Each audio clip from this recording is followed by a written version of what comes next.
Well, hey everybody, it's Angel, and welcome to another edition of Tea for Two Tuesday. And because I like alliteration, my next guest is Toy. Tea for Two Tuesday, Toy. Toi Sweeney. I love it. You may have seen Toy on air on QVC, and if you haven't, you should. But Toy, where can we find you on social media? Hello, everybody. So I am Toi Sweeney everywhere. T is in Tom, O-I. Everywhere except for on Twitter. I'm Sweeney Toy. I don't know why I did that, but I just am. So pretty easy to find. And don't you have a website as well? Yes, toysweeney.com. I'm sorry, slipped my mind. I don't know how that happened, but it did. But I think because if you Google my name, it takes you right to my website. So it's toysweeney.com and then Toi Sweeney everywhere else in the world. So, Toy, I want to know, I know you're a Southern girl. Where did you grow up? So I was born in a really small town called Moultrie, Georgia, which is about 3 hours south from Atlanta. And so, my grandmother had 12 children. And so it's the coolest story because then they kind of moved north, like one by one, mostly girls, and there's 7 girls. And so it was like the oldest would move, whatever, up here, and then she'd pay for the next one's prom dress, and then that one would graduate high school, and then she would move up here to New Jersey, and then they just kind of, a bunch of them just ended up here. And so when it was my mom's turn, and we moved up here, I was back and forth for a little bit between Georgia and New Jersey, and I moved to Pennsylvania when I was 14. And I've been here ever since. That's fantastic. And so we first met at QVC a million years ago.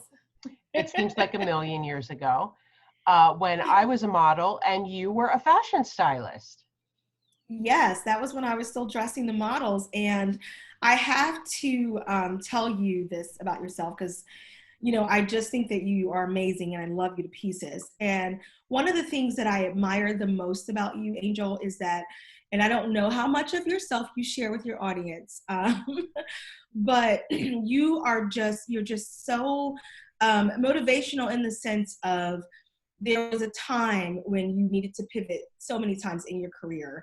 But you've always had a side hustle. You've always been very driven. And regardless of what, kind of lemons life was handing you, you always managed to turn it around. And you've handled it, every trial that I know you've been through, with such dignity and such grace that it just kind of made me want to be better. And so I just really love that about you. And I think that's why the QVC customer loves you so much as well. Obviously you're beautiful inside and out, but I just think that for me, just knowing a little bit behind the curtains and how there were so many times in your life where you could have just given up or thrown the towel in, and you didn't. You just kept fighting and you came out on the other side like so completely amazing. That's what I think about when your name is said to me every time. So I just wanted to share that with you. That's it. That's my angel. Boy, that is my angel. That is the sweetest. You are so amazing. And one of the, I've been wanting to interview you for a while, and we finally got it nailed down. And one of the things that I love that we have in common is that we're both hustlers. We both hustle. Yeah. We use our knowledge, we use our talents, and then we utilize them in our careers. And so one of the things that I always love about you, first of all, your personality, but second of all, your impeccable taste from head to toe, always. Well, thank you. Whether it's a fabulous brooch or pair of earrings or skirt or something that stands out, or fabulous shoes. Fabulous. Girl loves her shoes. Yes. So, and so we've always had just this fun bond, And of course, I adore your husband as well. Oh And my gosh. He loves you. he's the sweetest. He is so sweet.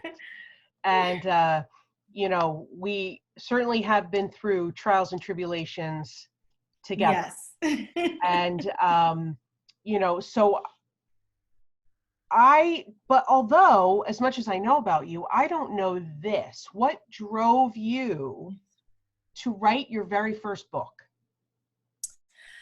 Oh man, I love this story. It's a good question.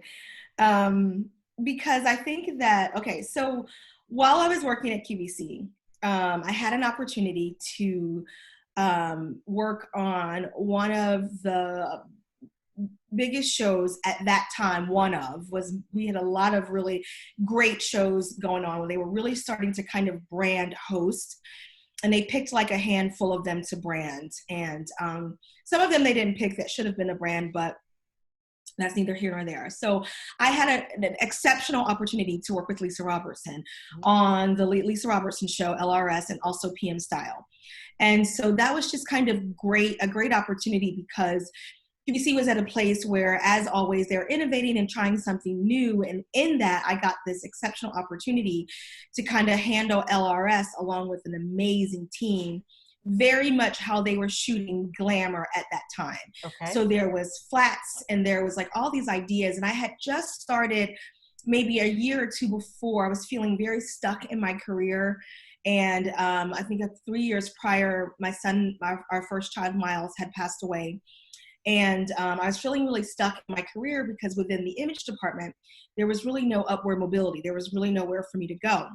And then I got promoted to just being able to do these shows. And so I had already started thinking about branding, but it was really selfish in the sense of like how I was going to start to pivot in my career.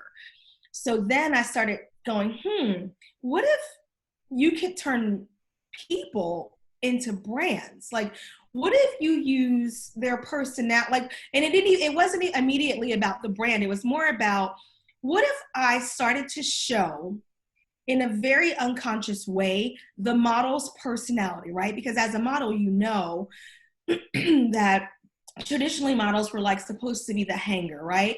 It was very much like you don't get to talk, you don't get to, you show up, you show off these beautiful clothes. And I'm talking about a really long time ago, not like now, but they weren't yet, the supermodels hadn't been born, right? It was just really about this very kind of, to use Lisa Robertson's word, a one-trick pony kind of deal, right? So I started to think about like, what if I started, number one, dressing them according to their real life personalities that people may or may not know, and used color to sway. And then what if I branded them as personalities within LRS and PM Style? Like, what does that look like? So I started doing things like that. So like, for example, Brenda. And so as stylists, we would always just be like, this comes with pants, this is skirt, you put this on, you put this on. I stopped doing that. I knew that in real life, there are certain things that Brenda just wouldn't wear. So I stopped putting them in the show, which made her more comfortable with it, right? I would look at Jackie, and with her coloring, even though purple was available, but if you look at Jackie's coloring with her blue eyes and her fair skin and her hair, she looks better in cooler tones. I would only put her in cool tones. I would do the same for Kate. I would do the same for Chantal.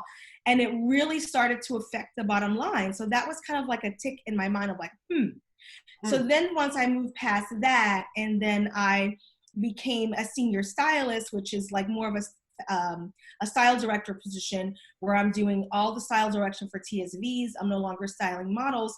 Now I'm part of the team that's working with all 30 program hosts, and now they're turning them into brands. So now I'm really working on all the knowledge that I spent 3 years kind of dreaming up in my head of like, color can work. That tells a story. It affects the bottom line in business. That's interesting. What else can we do? How can we take it a step further? So then again, I had that looming question of about can you control the narrative? Can you make people think what you want them to think about you by dressing a certain way? So I'm in this new position, and I said, okay, had already tried it out when my son died, instead of me wearing black to work, I would wear bright, bright, bright colors because I didn't want people to feel sad. And I noticed that that was working. Then I tried it with the models and I was like, So now I'm like, okay, I'm in this new role. You know, I'm in a bigger room in meetings that, you know, whatever. And I'm kind of being looked to as the expert. How can I control this narrative? And I said, okay, the first question is the same questions that I ask my clients now, same things I talk about in my book, Secrets of a Well-Dressed Brand. The first question is, what do you want people to think or feel about you when you leave the room or when you enter the room, right?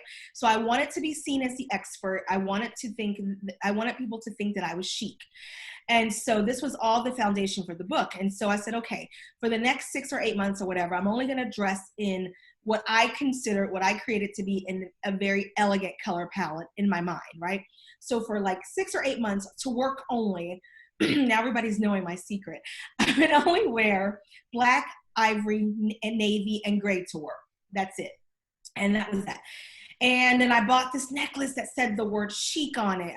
If I wore a graphic tee, it had some sort of a quote that had to do with chic.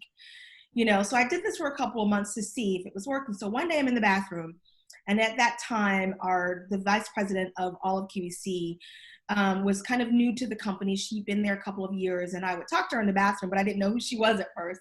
Okay. So once I figured out who it was, I was like, oh, okay. So we're in the bathroom one day, and she comes out of the stall, and we go to the sink to wash our hands. And as she's washing her hands, Angel, she looks at me up and down. She takes a step back, and she's drying her hands. Oh, hello? Toy? I'm on the edge of my seat right now. Toy, you froze a little, baby.